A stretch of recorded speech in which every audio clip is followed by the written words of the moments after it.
Hello दोस्तों, आज हम पढ़ेंगे कि स्ट्रेटिफाइड रैंडम सैम्पलिंग क्या होता है। बीएससी सेकंड ईयर का जो हमारा क्या कहते हैं सैम्पलिंग थ्योरी का जो क्लासेस चल रही थी उस पर हम कंटिन्यू करते हुए आज हम पढ़ेंगे स्ट्रेटिफाइड रैंडम सैम्पलिंग। तो आज इसमें स्ट्रेटिफाइड रैंडम सैम्पलिंग में हम क्या पढ़ेंगे कि स्ट्रेटिफाइड रैंडम सैम्पलिंग क्या होता है। उसके बाद थ्योरम्स प्रूव करेंगे कि वेरिएंस की YST bar is unbiased estimate of the population mean. इस थ्योरम को प्रूफ करेंगे। अलोकेशन ऑफ सैंपल साइज को हम डिफाइन करेंगे। उसके लिए सैंपल साइज के लिए हम प्रोपोर्शनल एलोकेशन फाइंड करेंगे, ऑप्टिमम एलोकेशन फाइंड करेंगे। फिर उसके बाद हमारा थ्योरम जो आती है variance of YST bar is minimum. यहाँ पर देखिए वेरिएंस होता है जो Y N bar, S T का मतलब होता है स्टडीफाइड के लिए हम फाइंड कर रहे हैं। स्टडीफाइड रैंडम सैम्पलिंग के लिए हम वेरिएंस को फाइंड कर रहे हैं। तो variance of Y S T bar is minimum for fixed total size of the sample. हम टोटल साइज अगर हम किसी सैंपल का टोटल साइज n को फिक्स्ड कर देते हैं तो हमारा वेरिएंस पर क्या इफ़ेक्ट पड़ेगा, वेरिएंस हमारा किसके प्रोपोर्शनल होगा, उसको हम फाइंड करेंगे कि हमारा जो NI होगा, NI देखिए वो किसके प्रोपोर्शनल होगा, हम उसको फाइंड करते हैं। जो अलोकेशन ऑफ सैंपल साइज होता है ना वो स्मॉल NI पर डिपेंड करता है। स्मॉल NI क्या है, सैंपल ऑफ साइज पर डिपेंड करता है। उस सैंपल ऑफ साइज पर डिपेंड करता है, उसके अंतर्गत हम प्रोपोर्शनल एलोकेशन पढ़ेंगे, फिर ऑप्टिमम एलोकेशन पढ़ेंगे, फिर इस थ्योरम को प्रूफ करेंगे। इसके बाद एक थ्योरम आता है, इसमें क्या करते हैं सैंपल साइज को फिक्स्ड कर देते हैं और नेक्स्ट थ्योरम जो है इसमें हम कॉस्ट को फिक्स कर देते हैं। कॉस्ट माने मूल्य को फिक्स करके हम देखते हैं कि हमारा वेरिएंस पर क्या इफेक्ट पड़ता है। फिर जब उसको बाद हम इस थ्योरम को प्रूफ करेंगे तो हमारा NI होता है वो capital NI upon small NI under root CI के प्रोपोर्शनल हो जाता है। उसके बाद हम फाइंड करेंगे proportional allocation versus simple random sampling. इसमें दोनों हम कंपेयर करेंगे कौन सा अच्छा है, किसका वेरिएंस कम है, किसका वेरिएंस ज़्यादा है, वो फाइंड करेंगे। उसके बाद सिमिलरली इसी तरीके से Neyman's allocation versus proportional allocation find करेंगे, Neyman's allocation versus simple random sampling find करेंगे। फिर उसके बाद ये सब फाइंड करने के बाद variance of random simple random sampling या रैंडम के लिए, और वेरिएंस ऑफ प्रोपोर्शनल के लिए और वेरिएंस ऑफ वाइस्टी बार नेवन के लिए, इन तीनों का कंपैरिजन करेंगे कि किसका वेरिएंस कम है। जिसका वेरिएंस कम रहेगा वो ज़्यादा अच्छा माना जाता है। वेरिएंस मीन्स क्या होता है, वेरिएंस मीन्स होता है फ्लक्चुएशन उसमें कितना, जितना फ्लक्चुएशन कम रहेगा उतना हमारा क्या कहते हैं जो मतलब कि डेटा रहेगा वो ज़्यादा अच्छा रहेगा। जिसका वेरिएंस कम रहेगा वो सबसे गुड मतलब कि माना जाता है। तो हम ये सब कंपेयर करेंगे। तो स्ट्रेटिफाइड रैंडम सैम्पलिंग का ये मेजर टॉपिक है। मैक्सिमम एग्ज़ामों में, बीएससी के एग्ज़ामों में या कहीं अन्य यूनिवर्सिटी में जो एग्ज़ाम होते हैं मैक्सिमम इन्हीं में से क्वेश्चन पूछे जाते हैं स्ट्रेटिफाइड रैंडम सैम्पलिंग से। या कभी कभी कहता है कि define the stratified random sampling, prove that variance of YST bar हमारा क्या है, ये क्या कहते हैं सैंपल के लिए YST bar is minimum is unbiased estimate of the population mean. कभी कभी इसके लिए पूछ देता है। कभी कभी कहता है कि डिफाइन द क्या कहते हैं वेरियस वेज ऑफ अलोकेशन। या कहता कभी कभी कहता है define the proportional allocation, define the optimum allocation. या कभी कभी ये थ्योरम्स पूछ ली जाती हैं। तो मैक्सिमम अगर पेपर टफ बनता है तो ये चीज़ें पूछी जाती है। अगर आसान बनाना होता है पेपर, अगर स्ट्रेटिफाइड रैंडम सैम्पलिंग से अगर मुझे क्वेश्चन सेलेक्ट करना होगा तो अगर मैं आसान क्वेश्चन सेलेक्ट करूँगा तो ये दोनों को सेलेक्ट कर लूँगा या इन सबको सेलेक्ट कर लूँगा। अगर स्ट्रेटिफाइड रैंडम में सबसे थोड़ा सा कॉम्प्लिकेटेड कर सकते हैं तो इसको कर सकते हैं, बाकी सब आसान होता है। आसान ये भी है, क्यों आसान है, इन तीनों को निकाल कर उसके बाद इसमें रख देना है, ये आंसर आ जाता है। तो आसान ये भी है, ये भी बहुत आसान है, लेकिन इसको थोड़ा सा प्रूफ करने में थोड़ा सा लॉन्ग पड़ जाता है तो लोगों को असहज फील होता है, तो इसलिए ऐसा होता है। तो स्ट्रेटिफाइड रैंडम सैम्पलिंग को पढ़ने हम जा रहे हैं तो सबसे पहले जानेंगे कि स्ट्रेटिफाइड रैंडम सैम्पलिंग क्या होता है। इन सब को प्रूफ करने के लिए, इन सब को डिफाइन करने के लिए हम जानेंगे स्ट्रेटिफाइड रैंडम सैम्पलिंग का नोटेशंस एंड टर्मिनोलॉजी को हम देखेंगे कि क्या होता है, उसको पढ़ेंगे, तब हम आगे नेक्स्ट इस थ्योरम पर आएंगे। तो आज हम इस वीडियो में आपको हम बताएंगे कि स्ट्रेटिफाइड रैंडम सैम्पलिंग का नोटेशंस एंड टर्मिनोलॉजी क्या होता है। फिर हम नेक्स्ट वीडियो में हम इस थ्योरम को प्रूफ करेंगे, इस नेक्स्ट वीडियो में इस थ्योरम को प्रूफ करेंगे और बताएंगे कि स्ट्रेटिफाइड रैंडम सैम्पलिंग क्या होता है। या मैं आपको अभी बता देता हूँ कि स्ट्रेटिफाइड रैंडम सैम्पलिंग क्या होता है। उसके बाद हम क्या करते हैं, उसके नोटेशंस एंड टर्मिनोलॉजी को देख लेते हैं, फिर इस थ्योरम को प्रूफ करेंगे, फिर एलोकेशन ऑफ सैंपल साइज का जो हमारा प्रोपोर्शनल एलोकेशन होता है, ऑप्टिमम एलोकेशन होता है, इस मतलब प्रोपोर्शनल एलोकेशन जब हम फाइंड करेंगे तो इसके लिए हम क्या फाइंड करते हैं, variance of proportional allocation and variance of optimum allocation. जब ये फाइंड कर लेंगे तो सारा फिनोमिना यहीं से होता है, यहीं से हम इस पे आएंगे, यहाँ से हम इस पे आएंगे। फिर जब ये प्रूफ हो जाता है तो ये बेहद आसानी से प्रूफ हो जाता है। ये वाला, ये दोनों एक दूसरे से इंटरकनेक्टेड हैं।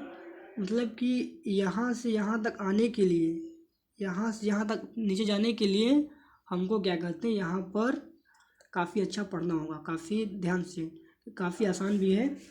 तो proportional of allocations of size के लिए, एलोकेशन ऑफ साइज के लिए हम जो प्रोपोर्शनल एलोकेशन है उसके लिए हम वेरिएंस फाइंड करेंगे, ऑप्टिमम एलोकेशन के लिए हम वेरिएंस फाइंड करेंगे। उस वेरिएंस से हम इस थ्योरम को प्रूफ करेंगे, इस थ्योरम को प्रूफ करेंगे, लैग्रांजियन फंक्शन लेट करेंगे, फिर इसको प्रूफ करेंगे, फिर इसको प्रूफ करेंगे। फिर उसके बाद जब एलोकेशन आप देखिए, अच्छा जिसको मैंने आप यहाँ पर कहा कि प्रोपोर्शनल एलोकेशन का वेरिएंस फाइंड करेंगे, ऑप्टिमम एलोकेशन का वेरिएंस फाइंड करेंगे। तो देखिए यहाँ पर proportional allocation versus simple random sampling है, तो दोनों के वेरिएंस को हम कंपेयर करेंगे तो वेरिएंस का काम आ गया ना। हम यहाँ पर क्या कहें कि यहाँ पर वेरिएंस फाइंड करेंगे प्रोपोर्शनल एलोकेशन का, ऑप्टिमम एलोकेशन का। जब वेरिएंस, दोनों का वेरिएंस फाइंड कर लेंगे तो ये सब चीज़ें आसान हो जाएंगी, कंपेयर करना हमारे लिए आसान हो जाएगा। तो सारा फिनोमिना इन सब केसों में क्या होता है, वेरिएंस का होता है। हम लोग इसमें जो पढ़ेंगे वेरिएंस का कंपैरिजन ज़्यादा है, एंड वेरिएंस का इम्पोर्टेंस इन सब चीज़ों में ज़्यादा है।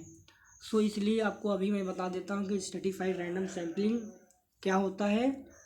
फिर उसके बाद क्या कहते हैं, उसके बाद हम बताएंगे कि क्या कहते हैं नोटेशंस एंड टर्मिनोलॉजी क्या होता है। तो स्ट्रेटिफाइड रैंडम सैम्पलिंग क्या होता है मैं आपको थोड़ा सा बता देता हूँ, ओवरव्यू दे देता हूँ। देखिए ये डिफिनेशन लिखा गया है, stratified sampling is a type of sampling. यह मतलब कि ये स्ट्रेटिफाइड रैंडम सैम्पलिंग क्या एक टाइप है। किसका टाइप है, सैम्पलिंग करने का एक टाइप है, एक मेथड है, ठीक है। मतलब कि ये कुछ नहीं है, एक सैम्पलिंग मतलब कि सैम्पलिंग करने का एक मेथड है, एक टाइप है, इन विच, जिसमें हम क्या करते हैं, the total population is divide into smaller groups और स्ट्रेटा। मतलब क्या हुआ, जो हमारा टोटल पॉपुलेशन होता है ना वो छोटे छोटे ग्रुप्स, सब ग्रुप्स, स्ट्रेटा में डिवाइड हो जाता है। इसी को हम क्या कहते हैं, स्ट्रेटिफाइड सैम्पलिंग कहते हैं। स्ट्रेटिफाइड सैम्पलिंग कुछ नहीं है, हमारा क्या कहते हैं, एक मेथड है सैम्पलिंग करने का, एक ओनली एक मेथड है। क्या है, सैम्पलिंग करने का एक ओनली मेथड है। और जो हमारा पॉपुलेशन होता है ना वो सब ग्रुप्स एंड ग्रुप्स में डिवाइड हो जाता है। सब ग्रुप्स एंड ग्रुप्स का मतलब यहाँ पर क्या है, फॉर एग्जांपल यहाँ पर मान लीजिए कि मेरा ये पॉपुलेशन है ना, इसी पॉपुलेशन को हम छोटे छोटे ग्रुप्स एंड सब ग्रुप्स में हमने क्या कर दिया, डिवाइड कर दिया, divided into smaller groups, divide कर दिया। तो ये जो फिनोमिना बना ना, इसी को हम कहते हैं स्ट्रेटिफाइड रैंडम सैम्पलिंग कहते हैं। इसमें क्या होता है, जो हमारा पॉपुलेशन होता है ना वो छोटे छोटे ग्रुप्स, सब ग्रुप्स में डिवाइड हो जाता है। इसी फिनोमिना को हम क्या कहते हैं, स्ट्रेटिफाइड रैंडम सैम्पलिंग कहते हैं। और लीजिए को definition, stratified random Stratified sampling is a type of sampling method in which the total population is divided into smaller groups or strata.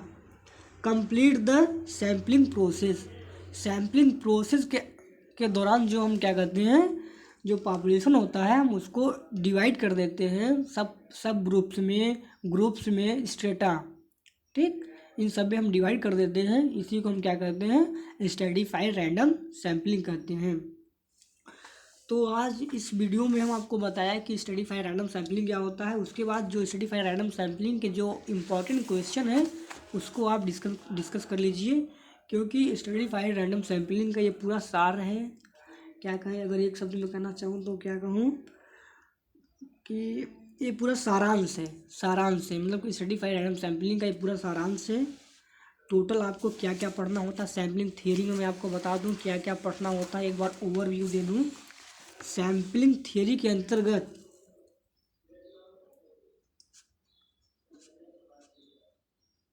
Sampling theory के अंतर्गत सबसे पहले पढ़ते हैं हम लोग सारे सिंपल रैंडम सैम्पलिंग, फिर दूसरा पढ़ते हैं स्ट्रेटिफाइड रैंडम सैम्पलिंग, थर्ड पढ़ते हैं सिस्टमेटिक सैम्पलिंग, ठीक, मैं लिख दे रहा हूँ, थोड़ा राइटिंग लिखूँ मैं तो मैं बोल दे रहा हूँ, आप समझिएगा। Simple random sampling, stratified random sampling and systematic sampling. और उसके बाद चौथा हम लोग पढ़ते हैं क्लस्टर सैम्पलिंग, क्लस्टर सैम्पलिंग पढ़ते हैं, ठीक।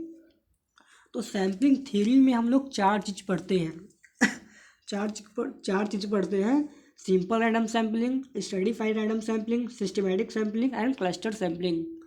तो अभी हम लोग किस पे आ गए हैं, ये हम लोग ख़त्म कर चुके हैं और इस पे आ चुके हैं स्ट्रेटिफाइड रैंडम सैम्पलिंग पर। उसके बाद आएंगे सिस्टमेटिक सैम्पलिंग पर, उसके बाद आएंगे क्लस्टर सैम्पलिंग पर, तो हमारा सैम्पलिंग थ्योरी ख़त्म हो जाएगा। तो सैम्पलिंग थ्योरी में हम लोग ये चार चीज़ पढ़ते हैं। तो हमारा स्ट्रेटिफाइड रैंडम सैम्पलिंग का ये पूरा ओवरव्यू रहा एंड आप ये देख लीजिए। उसके बाद थोड़ा सा मैं आपको नोटेशन एंड टर्मिनोलॉजी बता देता हूँ बस 2 मिनट में, नहीं तो वीडियो लॉन्ग हो जाएगी तो अपलोड करने में थोड़ा सा प्रॉब्लम आ जाती है, तो इसलिए आप इसको देख लीजिए। एंड ये क्वेश्चन आप नोट कर सकते हैं, आप नोट कर लीजिए। और आप जिस यूनिवर्सिटी में पढ़ते हैं उस क्वेश्चन जो आप जिस यूनिवर्सिटी में पढ़ते हैं आप वहाँ से टैली करिए और आप मतलब कि बताइए हमें कि आपको जो मैं क्वेश्चन यहाँ पर दिया हूँ, जो क्वेश्चन सेलेक्ट किया हूँ, क्या वही आता है आपके एग्ज़ाम में, क्या कोई दूसरा आता है। अगर इस तरह का कोई फिनोमिना होता है तो आप मुझे कमेंट बॉक्स में बताइए कि हाँ कि आपने जो बताया था वो नहीं आया, हमारे यूनिवर्सिटी में ये आता है वो आता है, तमाम तरह की बातें। तो आप ये क्वेश्चन नोट कर लीजिएगा। उसके बाद मैं एक क्वेश्चन और भूल गया हूँ, उसको भी थोड़ा सा मैं आपको दिखा देता हूँ, उसको भी हम लोग पढ़ेंगे। हाँ, ये देखिए, ये भी मतलब कि सारा खेल इसी का है, हम देखिए ये variance of Y bar find करेंगे, स्ट्रेटिफाइड रैंडम सैम्पलिंग का हम वेरिएंस फाइंड करेंगे। वेरिएंस जब हम फाइंड कर लेंगे ना तो सारा फिनोमेना इसी का है। फिर वेरिएंस से हम कंपैरिजन करते चले जाएंगे और चीज़ों को फाइंड करते चले जाएंगे, चीज़ें आसान होती चली जाएंगी। तो one of the important theorem ये वाली, this is the important theorem, इसको हम नेक्स्ट वीडियो में प्रूफ करेंगे, फिर इसको प्रूफ करेंगे, फिर आगे हम proportional allocation and optimum allocation को फाइंड करेंगे, फिर लगातार थ्योरम्स प्रूफ करते जाएंगे। तो सबसे पहले मैं आपको नोटेशन एंड टर्मिनोलॉजी बता देता हूँ। देखिए नोटेशन एंड टर्मिनोलॉजी में क्या होता है, जो हमारा कैपिटल NI होता है, the total number of sampling unit in the ith stratum. हमारा आई क्या होता है, नेचुरल वैल्यूज होता है, 1 2 3 डॉट के तक चला जाता है। कैपिटल N क्या होता है, summation I from 1 to capital NI। Total number of sampling unit in the population. Small NI the total number of sampling unit selected with SRSWOR, simple random sampling without replacement को इसे कहते हैं। SRSWOR को simple random sampling without replacement कहते हैं। From the ith stratum. Small NI क्या होता है, summation I running from 1 to k NI total sample size from all the strata, ये सब चीज़ें होती हैं। उसके बाद हमारा आ जाएगा दिख रहा है, ये देखिए ये सब चीज़ें होती हैं। उसके बाद हमारा कैपिटल वाई एन क्या होता है, ये देखिए यहाँ से इम्पोर्टेंट आपको ध्यान में रखना बहुत ज़रूरी है। एन आई क्या है, population mean of highest stratum का ये फार्मूला है। कैपिटल वाई एन हमारा पॉपुलेशन मीन सबसे आयरन, ये सब चीज़ होता है। यहाँ पर ये मेन फार्मूला होता है, ये मेन फार्मूला 1 / कैपिटल एन। इसका अगर मैं आपसे पूछूं कि पॉपुलेशन मीन का फार्मूला बताओ इन स्टैटिफाइड रैंडम सैम्पलिंग में, तो आप क्या बताएंगे, 1 / capital N I summation I from 1 to k N I and capital Y N I bar. ठीक, अब देखिए इस एन जो ये जो एन है ना, इसको इसके साथ ले लेते हैं, इसके साथ ले लेते हैं, इसके साथ ले लेंगे कैपिटल एन आई अपान कैपिटल एन जो होगा उसको हम क्या कहते हैं, पी आई कहते हैं। मैं आपको थोड़ा सा बुक में बता देता हूँ। कैपिटल एन आई अपान जो एन होता है इसको हम पी आई कहते हैं। ठीक, पी आई कहते हैं। इसको क्या कहा जाता है, इसे कहा जाता है कि is called the weight of आयत स्ट्रेटम, ये हमारा आयत स्ट्रेटम का वेट कहलाता है। ठीक, और ये पूरे स्ट्रेटिफाइड रैंडम सैम्पलिंग में इस फार्मूले का बहुत बड़ा योगदान है, बहुत बड़ा महत्वपूर्ण है। इसीलिए देखिए मैं यहाँ पर थोड़ा स्टार लगाया हूँ, इसीलिए जब मैं पढ़ रहा था। और ठीक, उसके बाद ये मेन फार्मूला है आपका, ये क्या कहते हैं, small Y N bar summation small Y N bar बराबर equal to 1/n summation I running from 1 to k small N I and capital N I. ये हमारा क्या है, सैम्पल मीन है। जहाँ पर स्मॉल वाई आ जाए वहाँ पर आप क्या समझेंगे, सैम्पल मीन। अब देखिए ये हमारा क्या है, variance of Y S T bar है पॉपुलेशन मीन के लिए। पॉपुलेशन मीन के लिए देखिए यहाँ पर लिखा गया है। ठीक है, ये फार्मूला होता है। तो ये सिंपल सा नोटेशन एंड टर्मिनोलॉजी था। उसके बाद हम नेक्स्ट वीडियो में आपको थ्योरम प्रूफ करेंगे।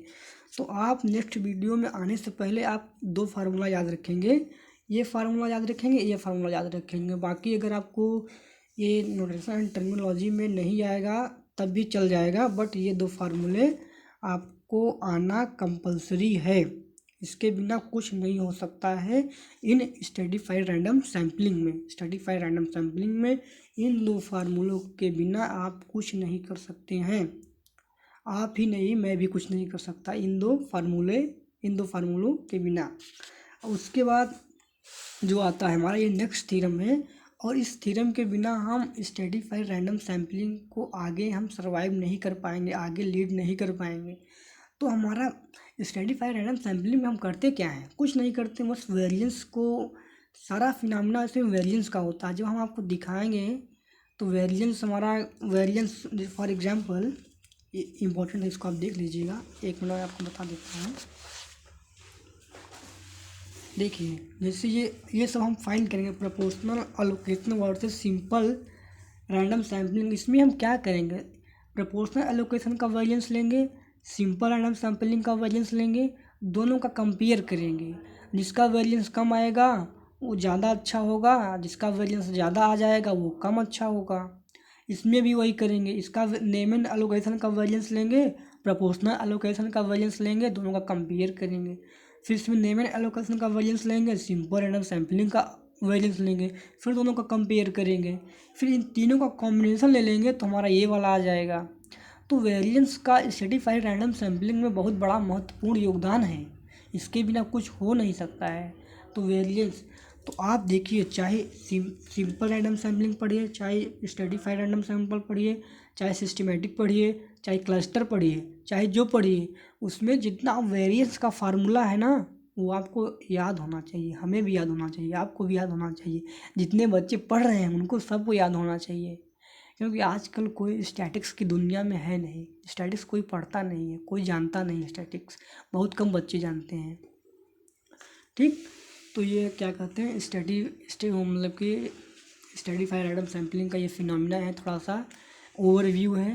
तो आप एक बार देख लीजिए, उसके बाद थैंक यू वेरी मच।